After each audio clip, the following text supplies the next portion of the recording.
Proverbe chapitre 25, le verset 28. Je vais lire pour vous cette portion et vous demander de reprendre. Proverbe 25, le verset 28.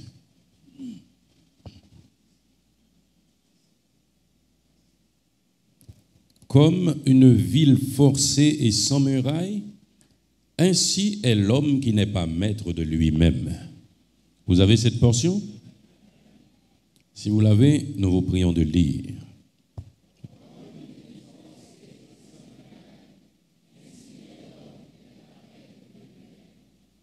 Merci Seigneur. Eh bien aimé, je vais vous demander de faire quelque chose ce matin. D'écouter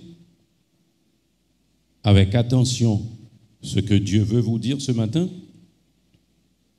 et surtout ne pas chercher à qui ressemble le message, mais d'entrer en vous-même. Vous avez bien entendu ça? La parole de Dieu nous présente les Saintes Écritures comme un miroir. On se sert d'un miroir pour se regarder soi-même, pas pour regarder les autres. Autant dire que quand Dieu nous parle à travers les Saintes Écritures, nous avons besoin de nous regarder dans le miroir de sa parole et non de chercher à voir quelqu'un d'autre. Parce que Dieu nous parle à nous personnellement. Et ce matin, nous avons retenu dans notre message une bonne partie d'une étude d'un professeur d'université, un professeur de théologie, nommé Dick Eastman, pour vous parler en quelque sorte de l'activité de l'esprit de l'homme, de l'état d'esprit de l'homme. L'état d'esprit et la place de chacun est important dans le fonctionnement d'une société. Et la réflexion de ce matin ne concerne pas seulement, concerne non seulement les rapports de famille, mais aussi les rapports humains dans la communauté ecclésiastique et même dans la société. Et nous vous disons d'entrée de jeu qu'il y a des qualités requises pour une vie harmonieuse en communauté. Il y a des qualités requises pour une vie harmonieuse en société. Et ce matin, nous allons mettre l'accent sur l'état d'esprit. La famille, aussi bien que la communauté, nous voulons parler de l'Église, le travail et d'autres communautés, constituent ce que l'on appelle le laboratoire de la vie. Le laboratoire de la vie. Et le négativisme fait ses ravages les plus dévastateurs à travers la famille et la communauté sociale. Dieu, certes, est omniprésent, il est partout, mais nous devons comprendre aussi que le mal occupe très rapidement le terrain qu'on veut lui accorder dans ses pensées. Le mal occupe très rapidement le terrain qu'on veut lui accorder dans ses pensées. Et de là, je sais, vous êtes au courant de l'ouvrage de Joyce Meyer, le champ de bataille de la pensée, qui vous laisse mieux comprendre cette chose. Plus vous laissez la place au mal, plus il gagne du terrain. Et c'est dans le contexte des expériences familiales particulièrement, et ensuite de la société, que notre esprit est soit épanoui et fortifié, soit chagriné et aigri. Vous avez bien entendu ça, mes bien-aimés. C'est dans le contexte des expériences familiales particulièrement, et de la société en général, que notre esprit est soit épanoui et fortifié, soit chagriné et aigri. Le soin donc de notre esprit est capital, car c'est dans notre esprit que germent toutes nos attitudes, bonnes ou mauvaises. C'est dans notre esprit que germent toutes nos attitudes, bonnes ou mauvaises. Et l'Ecclésiaste, dans le livre des Proverbes, nous dira, comme une ville forcée et sans muraille, ainsi est l'homme qui n'est pas maître de lui-même. Être maître de soi-même veut dire quoi? Contrôler son esprit. Être maître de soi-même veut dire avoir le contrôle de ses émotions, avoir le contrôle de ses attitudes, parce que l'être humain, en tant que trichotomie, corps, âme et esprit, si vous ne maîtrisez pas l'esprit qui mène le corps et qui doit dominer sur l'âme, vous êtes une personne instable.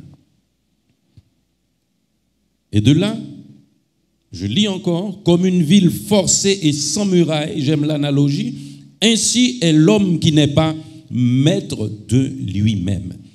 Il nous faut donc savoir contrôler notre esprit pour mûrir dans nos rapports avec les autres. Il nous faut donc savoir contrôler notre esprit pour mûrir dans nos rapports avec les autres. Et vous savez quoi, mes bien-aimés? Nous avons très souvent tendance, dans les situations difficiles, à vouloir corriger les autres. À chaque fois qu'il se présente une situation difficile, nous cherchons dans notre esprit quelle attitude chez l'autre devrait changer. Nous cherchons dans notre tête ce que l'autre devrait faire pour améliorer la situation, comme si nous étions le centre des choses. Nous sommes stables, les autres doivent réagir et changer. Ce matin, le Saint-Esprit vous dit, mes bien-aimés, d'agir sur vous-même d'abord. Agissez sur vous-même d'abord.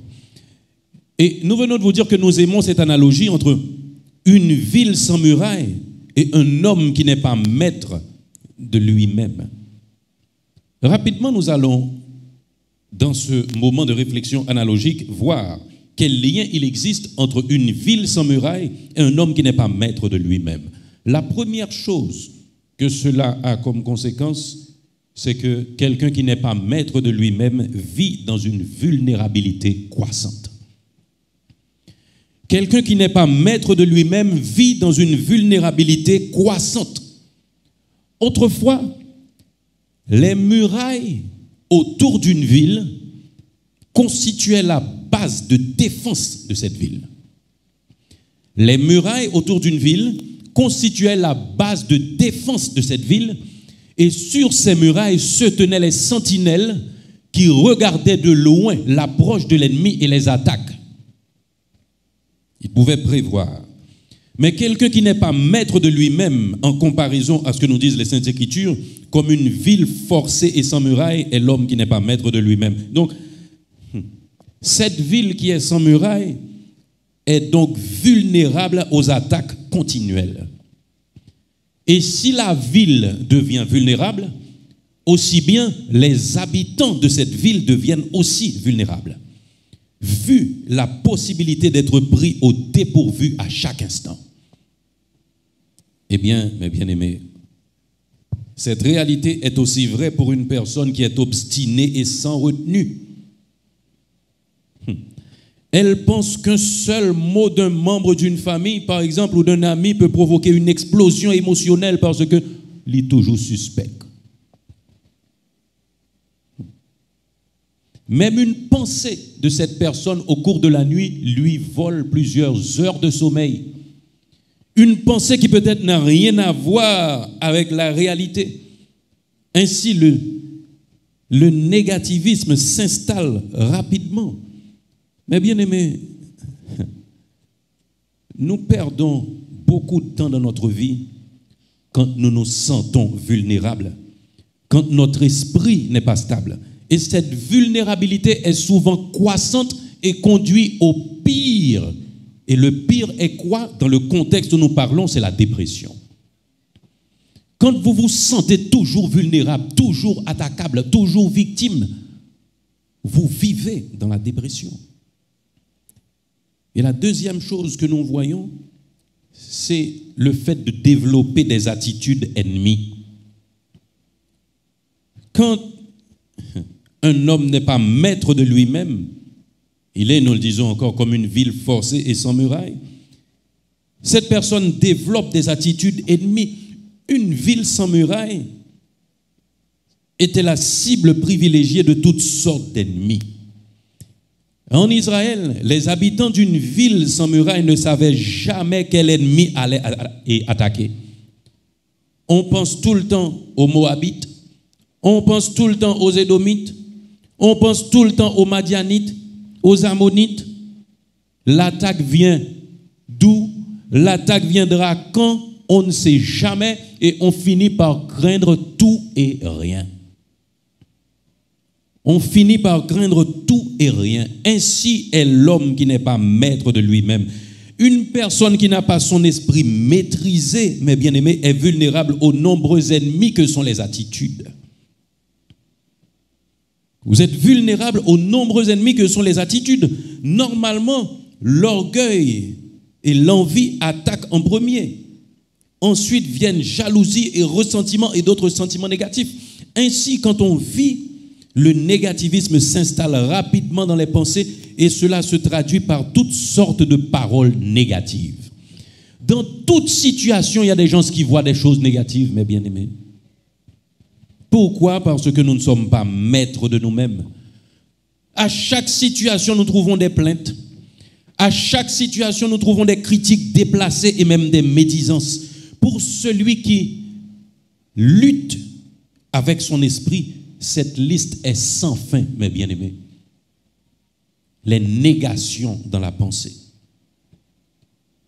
Une autre attitude que nous avons relevée dans cette étude, c'est la guerre des soucis. Une ville sans muraille vit constamment dans l'anxiété. Personne ne peut se reposer à cause d'une attaque éventuelle. On ne sait même pas s'il va y avoir attaque, mais on ne peut pas se reposer, on ne peut pas dormir parce que la ville n'a pas de muraille. C'est comme si les portes de votre maison étaient défectueuses et puis vous pensez que n'importe qui peut rentrer. Même quand personne ne manifeste l'idée de vous attaquer, vous ne dormez pas. Il en est de même, mes bien-aimés. Comme une ville forcée sans muraille, ainsi est l'homme qui n'est pas maître de lui-même. Il vit dans une guerre de soucis. Dormir est souvent impossible pour les habitants d'une telle ville. Même sans guerre, une menace de guerre produit la même anxiété que l'anxiété d'une guerre véritable. Autant dire que par analogie, une personne vivant en gardant un esprit d'amertume vit dans un état croissant de dépression. Et cette personne a des sentiments de désespoir de plus en plus intenses. Et le plus souvent, cette personne n'a aucune idée de la cause de cet état de dépression parce que la cause réelle a longtemps disparu. Mais quand vous sombrez dans cet état d'esprit avec une guerre de soucis, vous ne vous reposez pas. Et cette personne est caractérisée aussi par des craintes profondes, des craintes personnelles et des sentiments d'insécurité de plus en plus profonds. Son esprit est harcelé par toutes sortes de soucis et même des craintes imaginaires. Le psalmiste, dans le psaume 102, les versets 5 et 9, je lis ces paroles. « Mon cœur est frappé et se dessèche comme l'herbe. J'oublie même de manger mon pain. » Et le verset 9 me dit, « Chaque jour mes ennemis m'outragent, et c'est par moi que jurent mes adversaires en fureur. » La déclaration du psalmiste, mais certes, il était poursuivi, tiraillé, il avait beaucoup d'ennemis. Mais la parole nous dit chaque jour. Est-ce qu'il était attaqué chaque jour? Il y avait des jours de repos. Mais lui, dans son esprit, il était tiraillé chaque jour parce que ses ennemis jurent par son nom. Mais bien aimé, il ne s'agit même pas d'une attaque matérielle qui peut vous faire mal dans votre corps, mais son esprit étant souvent instable, et le psalmiste l'a exprimé. J'ai l'esprit dans l'abattement, j'ai le cœur dans l'amertume, les paroles du psalmiste. Et cela l'a conduit aussi à être mal dans son corps. La guerre des soucis aussi produit des maladies pour l'homme instable.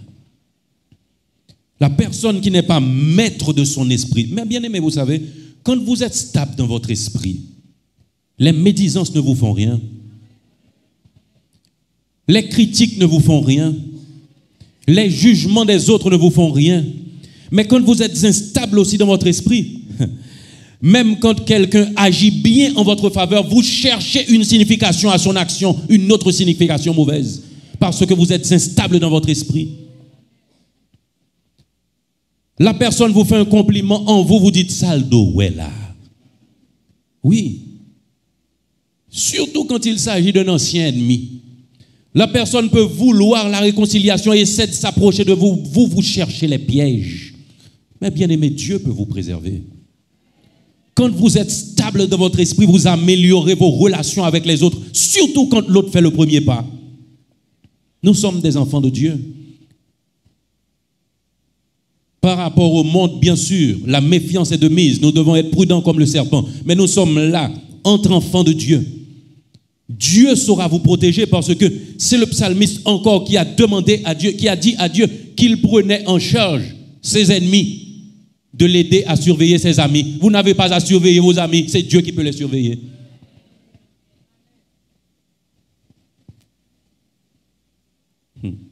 Nous vivons très souvent le complexe de la persécution aussi. Une ville sans muraille, quand une ville n'a pas de muraille, tout étranger est soupçonné d'être un ennemi possible. Parce que vous n'avez pas de clôture, votre ville est ouverte. Dès que vous voyez quelqu'un que vous ne connaissez pas, vous vous sentez en danger.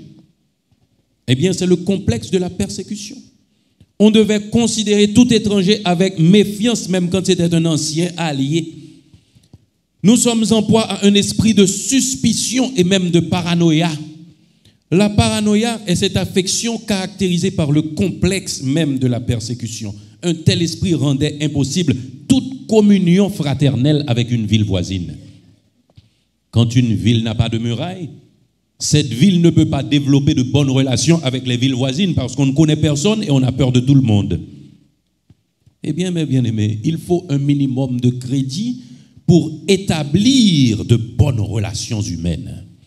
Ainsi, la personne qui n'est pas maître d'elle-même veut toujours juger les mobiles des autres. Vous n'avez pas à juger les mobiles des autres, mes bien-aimés. Vous voyez une action, regardez l'action. La perception est la pire des choses qui peut nous arriver, mes bien-aimés. Nous l'avons dit bien et tantôt du haut de cette chair, la perception souvent vaut la réalité. Et nous prenons un exemple. Quelqu'un arrive avec un faux pistolet, il vous dit de donner tout ce que vous avez. Dans votre tête, c'est un vrai. Vous donnez tout ce que vous avez, téléphone, portefeuille. Et s'il vous demande votre chemise, vous donnez aussi, parce qu'il a un pistolet. Si c'était un vrai pistolet, vous auriez réagi de même. Autant dire que vous aviez eu la perception d'un vrai pistolet, la perception a produit les mêmes effets que le vrai. La perception vaut la réalité, mes bien-aimés. Cessons d'avoir des perceptions, des idées préconçues des autres pour que nous puissions établir de bonnes relations humaines. Mais quand nous sommes émotionnellement instables, quand nous ne sommes pas maîtres de nous-mêmes, nous avons peur de tout le monde. Eh bien aimé, l'Église ne fonctionne pas comme ça. Aujourd'hui, le message est un petit peu dur, mais si nous mangeons à la table du Seigneur ensemble, nous devons avoir la communion fraternelle. Mais si nous avons toujours peur l'un de l'autre, vous recevez une invitation de quelqu'un, vous devinez ce qui passe par la tête de la personne et vous ne venez pas. Eh bien aimé, et pourtant la personne pourrait vous réserver une belle surprise, un moment de réconciliation et autres. Vous ne savez pas, même quand ça ne se produit pas, mais ce n'est pas à vous de l'éviter. Vous savez ce qui arrive encore? Quand nous ne sommes pas stables dans notre esprit, nous ne sommes pas maîtres de nous-mêmes. Nous vivons dans ce que l'on appelle l'épuisement mental. Nous vivons dans ce que l'on appelle l'épuisement mental. Vous pouvez remarquer que nous sommes dans un seul verset depuis le début de notre réflexion. Une ville sans muraille doit consacrer la plupart de ses ressources à faire des projets pour déjouer d'éventuelles attaques. Une ville sans muraille doit consacrer la plupart de ses ressources à faire des projets pour déjouer d'éventuelles attaques. Et Cela coûte beaucoup, mes bien-aimés, de retenir, de maintenir une armée en alerte. Alerte, cela produit l'épuisement physique et aussi l'épuisement moral. Ainsi, dans une ville sans murailles, personne ne peut jouir pleinement de la vie. Parce qu'on doit faire appel constamment aux ressources physiques et émotionnelles, entraîner et équiper une armée efficace. Dans un tel état d'esprit coûtait certainement plus que construire des murs et les solidifier. Ainsi, une personne qui n'est pas maître de son esprit, une personne qui ne maîtrise pas son esprit, épuise son énergie mentale, émotionnelle et spirituelle. Son esprit se concentre le plus souvent sur les échecs de sa vie, développe une fatigue mentale et émotionnelle. Et bien aimé, et cette tension intérieure continuelle altère aussi la santé physique de cette personne. Cela altère la santé physique de cette personne. Je lis dans le psaume 6, je crois que c'est le psaume 6, le verset 8. Je cherche psaume 6, le verset 8. J'ai le visage usé par le chagrin. Tous ceux qui me persécutent me font vieillir. Tous ceux qui me persécutent me font vieillir. Mais bien aimé, quand dans votre esprit vous êtes attaqué et l'attaque est réussie, vous ne vous portez pas bien dans votre corps. Parce que c'est l'esprit qui conduit le corps. Et je voudrais vous donner lecture d'une recherche, d'une expérience qui a été faite sur des étudiants. Alors, nous voyons là jusqu'à quel point une personne qui ne se maîtrise pas elle-même est vulnérable. Dans les années 80, récemment, le John Hopkins, alors je dis récemment, parce que les années 80, c'était avant-hier. Le John Hopkins Hospital Journal publia une étude intéressante sur le rapport existant entre le tempérament d'une personne et sa santé physique. Depuis 3 décennies, le docteur Caroline Thomas, cardiologue, a évalué soigneusement les caractéristiques réunies de la santé physique et mentale de 1337 étudiants qui avaient fait leur médecine pendant cette période. Pendant leurs études, on pratiqua sur chaque étudiant un bilan de santé détaillé et complet, ainsi qu'un ensemble de tests psychologiques. Chaque année, depuis la fin de leurs études, ces étudiants ont remis à l'université un rapport médical complet. Et les résultats sont très intéressants. Ceux qui avaient tendance à être maussades, d'humeur changeante et très exigeants, avaient de loin plus de mauvais dossiers médicaux. En effet, de ceux qui avaient cette sorte de personnalité, 77,3% avaient souffert d'une maladie grave. Par contre, de ceux classés comme ayant une personnalité posée et raisonnable, seulement 25% avaient de sérieux ennuis de santé.